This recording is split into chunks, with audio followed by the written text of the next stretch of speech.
The impossible return. The quantum communication array at Earth Defense Command hadn't made a sound in 3 years.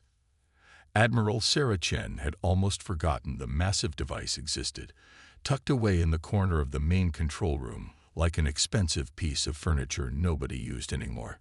That's why the sudden burst of static at 4:17 a.m. made every technician in the room jump. "Ma'am," Technician Ross called out, his voice cracking with excitement. "We're getting a signal on the quantum channel. It's impossible." Admiral Chen set down her coffee and walked over to the array. The quantum communicator was humanity's most advanced piece of technology, capable of instant communication across vast distances. But it required both ends to have the same technology, and as far as she knew, only 3 ships had ever been equipped with quantum communicators. 2 were docked at Luna Station, and the third, "Run the identification protocol," she ordered. The technician's fingers flew over his console. After a moment, he looked up with wide eyes. "Admiral, the signal is coming from the UES Prometheus." Sarah felt her heart skip a beat. The Prometheus had been humanity's first deep space exploration vessel, equipped with the most advanced technology Earth could build 12 years ago. The ship had launched with a crew of 150, led by Captain David Torres, Sarah's former colleague from the Naval Academy. They were supposed to explore the Kepler system and return within 5 years. That was 12 years ago. The Prometheus had sent regular reports for the first 18 months, then simply vanished.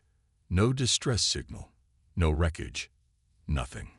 The ship and its crew were declared lost with all hands. "Patch me through," Sarah commanded. The main screen flickered to life, but instead of the clean bridge of the Prometheus she remembered, Sarah saw something that made her question her sanity. The background looked like the inside of a ship, but the walls seemed to pulse with their own inner light. Complex patterns moved across surfaces that appeared to be made of living crystal, and in the center of it all sat a man she barely recognized. Captain David Torres had been 38 when he left Earth. The man on the screen looked perhaps 45, but there was something fundamentally different about him. His eyes held depths that seemed impossible, as if they contained entire galaxies. When he smiled, Sarah noticed his teeth seemed to catch and reflect light in ways that shouldn't be possible. "Hello, Sarah," David said, and his voice carried harmonics that made the speakers vibrate in patterns they weren't designed for. "Permission to come home." Sarah stared at the screen for a long moment before finding her voice. "David, is that really you? Where have you been? We thought you were dead." "It's a long story," David replied. "One that's going to change everything.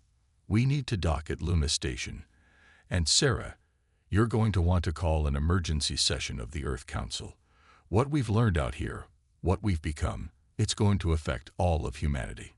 Before Sarah could ask what he meant, her sensor technician called out urgently, "Admiral, you need to see this. The ship, it's not reading right on our instruments." Sarah looked at the sensor display and felt her world tilt. According to their most advanced scanners, the ship approaching Earth was roughly the same size as the Prometheus had been when it left. But their mass detectors showed something impossible. The ship was registering as having negative mass in some sections and infinite density in others. Energy readings fluctuated between 0 and levels that should have melted the hull. "David," Sarah said carefully, "what happened to your ship?" "We upgraded," David said simply. "Sarah, I need you to understand something. We're not exactly the same humans who left Earth 12 years ago. The crew and I, we've been changed, enhanced. We've learned things that most species in the galaxy didn't think were possible." "What kind of things?" David held up his hand, and Sarah watched in amazement as his fingers seemed to phase in and out of existence. For a moment, she could see right through him to the wall behind. "We learned that reality has layers," he explained. "Most beings only exist in one layer at a time. We exist in several simultaneously." The communication was interrupted by alarms throughout the command center. Sarah's defense coordinator looked up from his station with panic in his eyes. "Admiral, we have multiple ships decloaking throughout the system. Zentari Empire battle cruisers, at least 20 of them." Sarah cursed under her breath. The Zentari Empire controlled most of the local galactic cluster, and they didn't like surprises.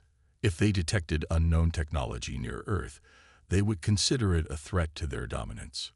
"David," she said urgently, "we have company. The Zentari are here in force." "I know," David replied calmly. "We can feel them. Don't worry, Sarah. They can't hurt us anymore, and we won't let them hurt Earth." "What do you mean you can feel them?" Before David could answer, a new voice cut into their communication. The voice was cold, mechanical, and filled with authority that expected absolute obedience. "Primitive human vessel, this is War Commander Zek Thol of the Zentari Imperial Fleet. You will surrender immediately and submit to boarding. Your ship contains technology that belongs to the Empire." David's expression didn't change, but Sarah noticed the walls behind him began to pulse with a brighter light. "War Commander," David said politely, "I'm afraid there's been a misunderstanding. This technology doesn't belong to the Zentari Empire. It doesn't belong to any government or species currently known in this galaxy."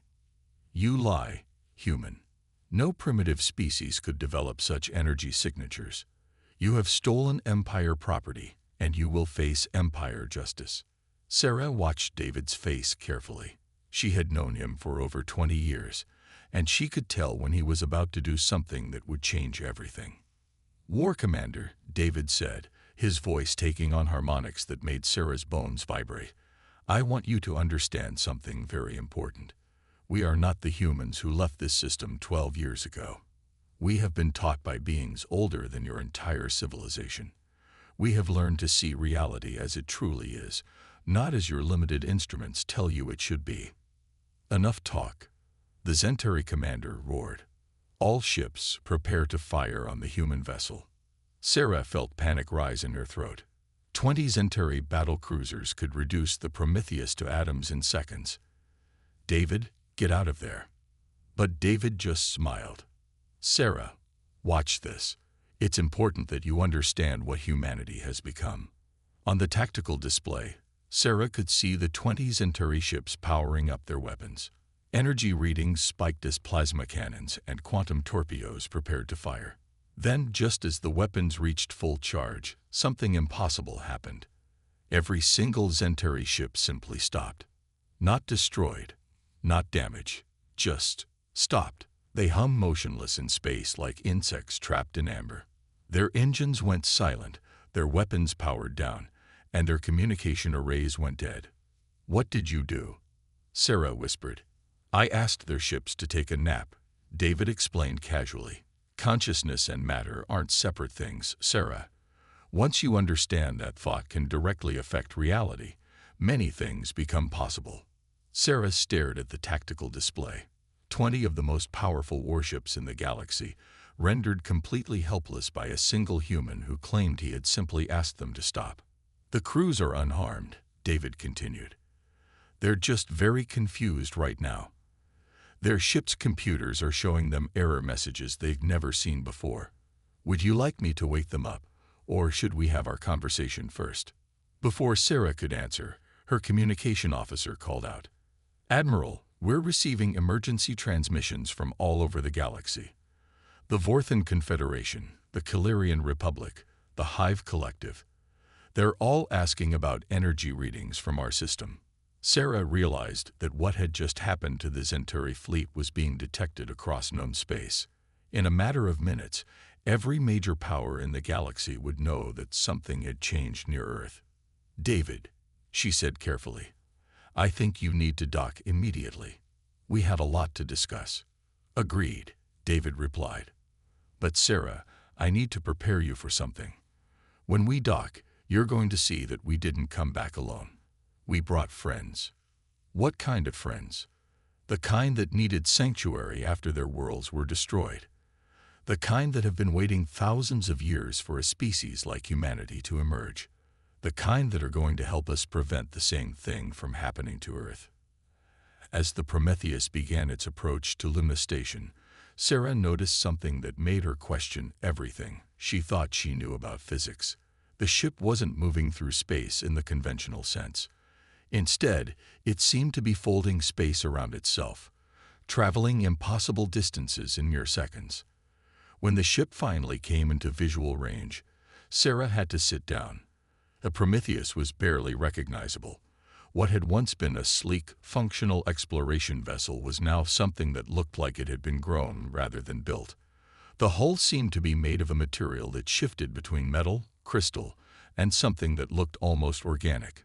Sections of the ship were transparent, revealing internal spaces that appeared to be larger than the external dimensions should have allowed.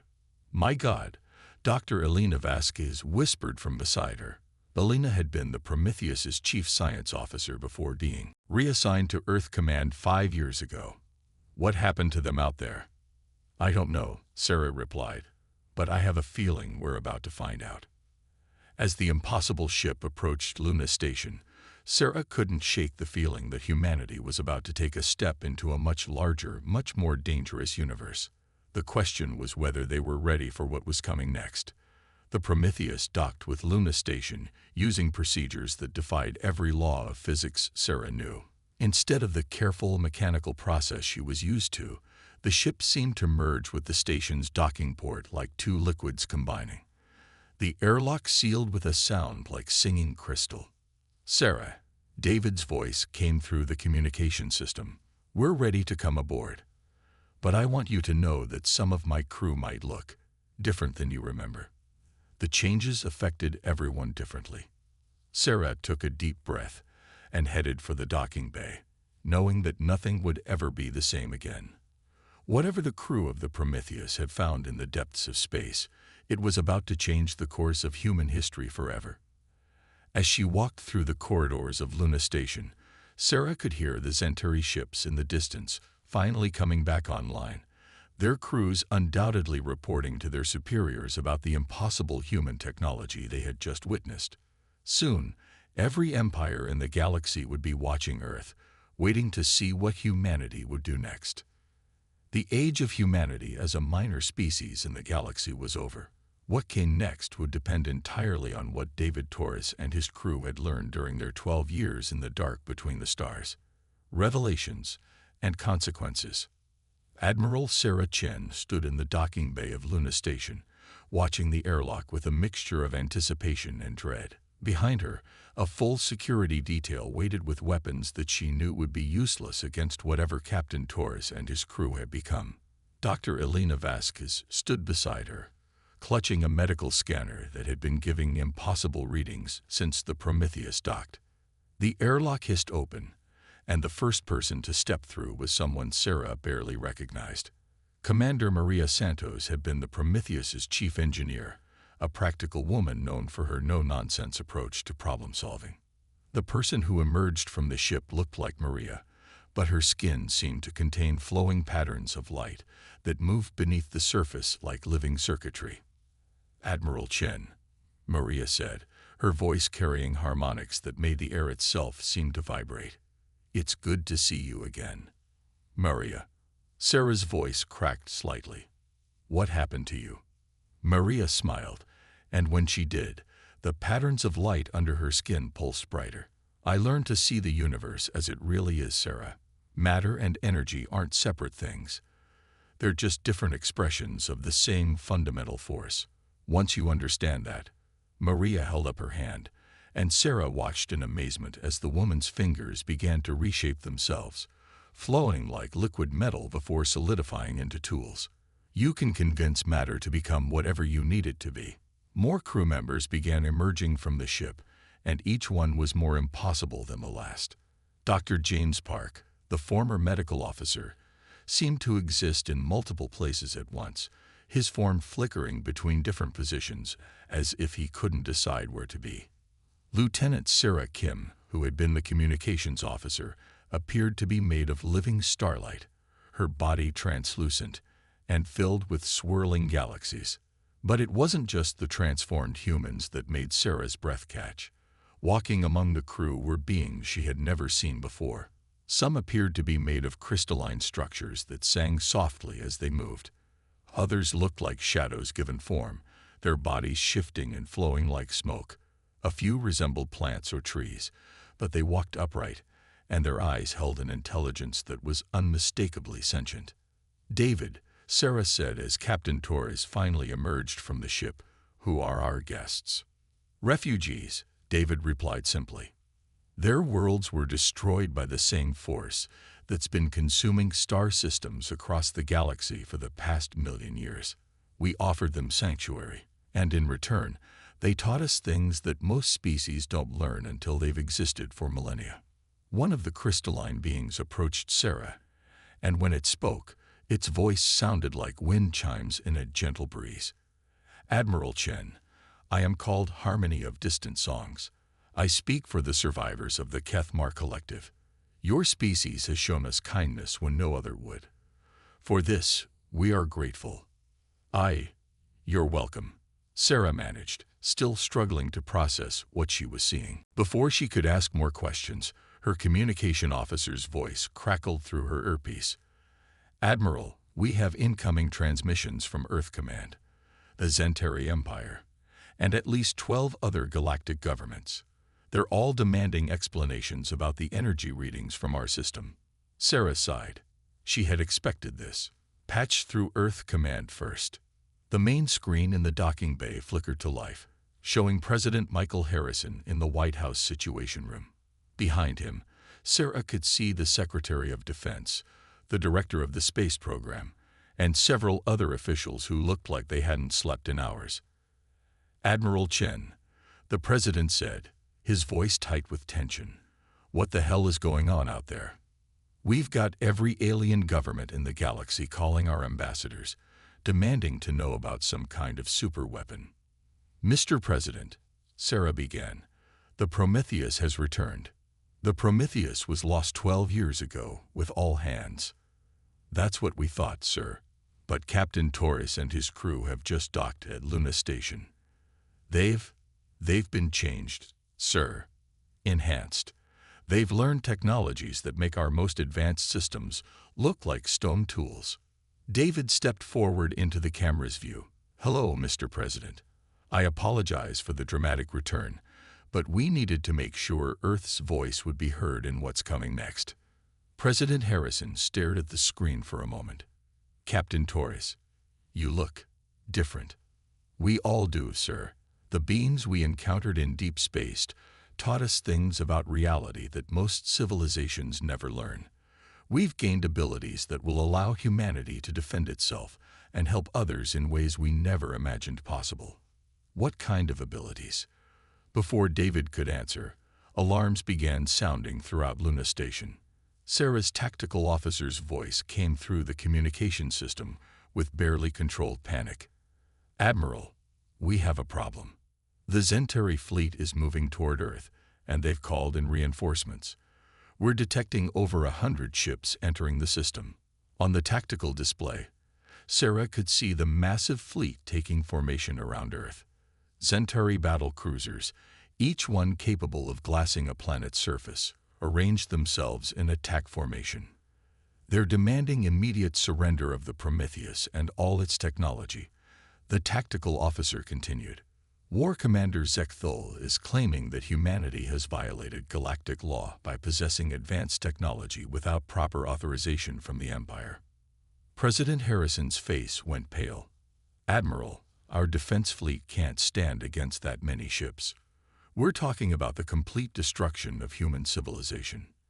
David remained calm, but Sarah noticed that the crystalline patterns on the walls of the Prometheus began to glow brighter.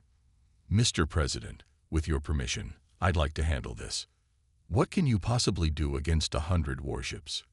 "Watch," David said simply. The main screen switched to external cameras showing the Zentari fleet. Sarah counted at least 120 ships, ranging from massive dreadnoughts to smaller but deadly destroyers. It was enough firepower to reduce Earth to rubble in minutes. David closed his eyes and held out his hands. Sarah felt a strange pressure in the air, as if reality itself was holding its breath. On the screen, something impossible began to happen. The Zentari ships began to slow down. Not just their engines, But everything. Their weapons stopped charging, their communications went silent, and their formation began to drift apart, as if they were moving through thick liquid. "What's happening to them?" President Harrison asked. "I'm asking time to move differently around their ships," David explained, his voice strained with concentration. "From their perspective, they're moving normally. From our perspective, they're frozen in temporal amber. It will give us time to talk." Dr. Vasquez checked her instruments and looked up with wide eyes. "Admiral, the temporal distortion field extends for millions of kilometers. He's literally slowing down time for an entire fleet." Sarah realized that what she was witnessing wasn't just advanced technology. This was something that bordered on godlike power, and it was being wielded by someone who had once been her colleague at the Naval Academy. A new voice cut through the communication channel, speaking in the cold, mechanical tones of Centauri authority. But this voice was different from the war commander they had heard before. This one carried the weight of absolute power. "Humans of Earth," the voice said, "this is High Admiral Vexkar, Supreme Commander of the Centauri Imperial Navy. Your primitive species has committed an act of war against the Empire by disabling our fleets. Prepare for immediate annihilation." "High Admiral," David replied calmly, "we have no desire for war with the Centauri Empire. We simply want to exist in peace and help other species do the same. You possess technology that belongs to the Empire. Surrender it immediately, or face the consequences." It was then that one of the plant-like beings approached the communication console. When it spoke, its voice sounded like wind through ancient forests.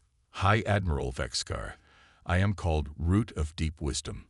I speak for the Council of Gardeners. Perhaps it is time you learned the truth about the technology you claim to own." There was a long silence from the Centauri fleet. When the High Admiral spoke again, his voice had lost some of its arrogance. "The Gardeners are extinct. They vanished 1,000,000 years ago." "We did not vanish," Root of Deep Wisdom replied. "We were driven into hiding by the same force that now threatens all life in this galaxy. The humans found us and offered sanctuary when your empire would have enslaved us. They learned from us because they have something your species lacks." "And what is that?" "The ability to grow beyond what they were born to be. The Centauri have remained unchanged for 10,000 years. Humans have exceeded their original limitations in just 12 years of study. This is why the ancient protocols have been activated." Sarah had no idea what the ancient protocols were, but the effect on the Centauri fleet was immediate. Ship after ship began broadcasting surrender signals. The ancient protocols were sealed away, the High Admiral said, his voice now filled with something that might have been fear. "No species has been worthy of them for 1,000,000 years.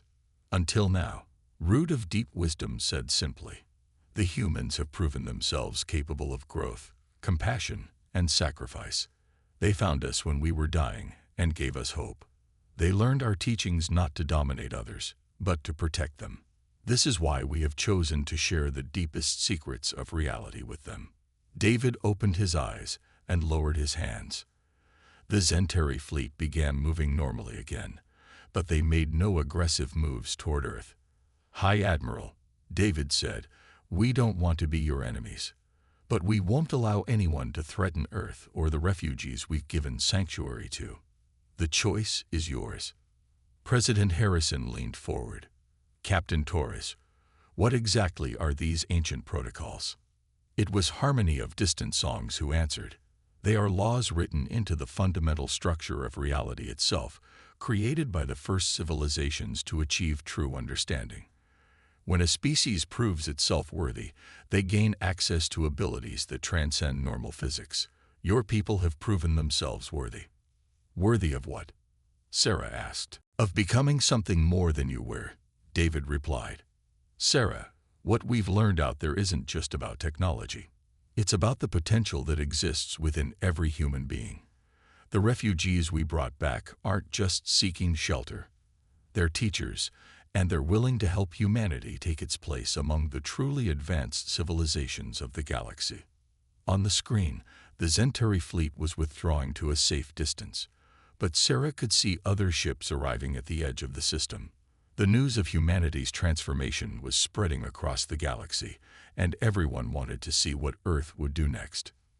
"Mr. President," Sarah said, "I think we need to convene an emergency session of the Global Council. This is bigger than just first contact. This is about the future of human civilization." President Harrison nodded slowly. "Captain Torres, how many other species are out there that need help?" "Thousands," David replied. "The force that's been consuming worlds across the galaxy is still out there, and it's getting stronger. But now, for the first time in a million years, there's hope. Humanity has learned to see reality as it truly is, and that means we can fight back." As more ships from across the galaxy began arriving at the edge of Earth's solar system, Sarah realized that humanity was no longer a minor species hiding on the edge of known space. They had become something new, something powerful, something that would either lead the galaxy into a new age of peace and prosperity, or stand as its last defense against ancient darkness. The crew of the Prometheus had returned home, but they had brought with them the weight of the entire galaxy's future. And somehow, Sarah believed that humanity was ready for that responsibility. The age of human limitations was over. What began next would echo across the stars for millions of years to come.